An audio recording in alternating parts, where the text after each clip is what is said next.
ST कर्मचाऱ्यांच्या वेतनाच्या मुद्द्यावरून प्रताप सरनाईक चांगलेच आक्रमक झालेत। एसटी कर्मचाऱ्यांच्या वेतनाच्या मुद्द्यावरून निर्माण झालेल्या प्रश्नावर अखेर त्यांनी भाष्य केले। मंगळवारी कर्मचाऱ्यांचे पगार होईल असेही सरनाईकांनी स्पष्ट केलं। तसेच शासकीय कर्मचाऱ्यांना जसा वेळेवर पगार दिला जातो तसाच एसटी कर्मचाऱ्यांनाही वेळेवर पगार दिला पाहिजे, यावरही निर्णय झाला पाहिजे अशी मागणीही त्यांनी यावेळी केली।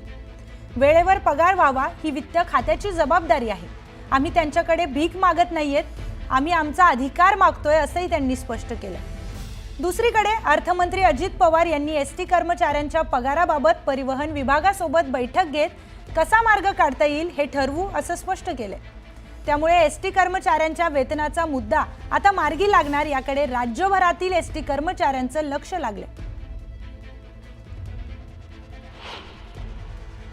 राज्याचे उपमुख्यमंत्री एकनाथ शिंदे साहेबांशी आणि सर्व संबंधित लोकांशी बोललो आणि एकनाथ शिंदे साहेबांनी वित्त खात्याच्या प्रधान सचिवाशी चर्चा करून हा पगार मंगळवारपर्यंत देण्याचं त्यांनी कबूल केले। परंतु शेवटी हा ह्या महिन्याचा निर्णय झालेला आहे।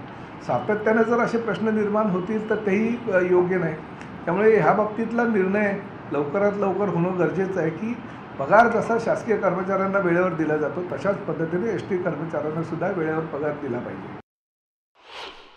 पगार जसा शासकीय कर्मचाऱ्यांना वेळेवर दिला जातो तशाच पद्धतीने एसटी कर्मचाऱ्यांना सुद्धा वेळेवर पगार दिला पाहिजे आणि ती वित्त खात्याची जबाबदारी आहे। आम्ही काही वित्त खात्याकडे भीक मागत नाही, आम्ही आमचा अधिकार मागतो आणि तो अधिकार जर वेळेत पोहोचत नसेल तर ते अयोग्य आहे।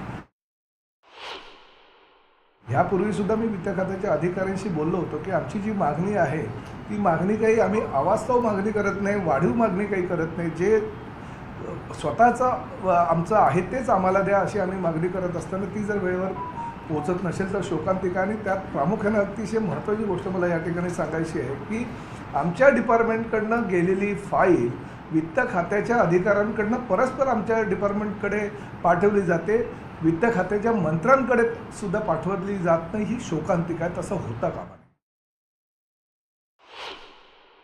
परिवहन विभागाच्या सहकाऱ्यांशी पण बोलीन, प्रतापराव सरनाईक साहेबांशी पण बोलीन आणि कसा मार्ग काढायचा ते सीएम साहेब आणि आम्ही एकनाथरावजी वगैरे बसून ठरवू।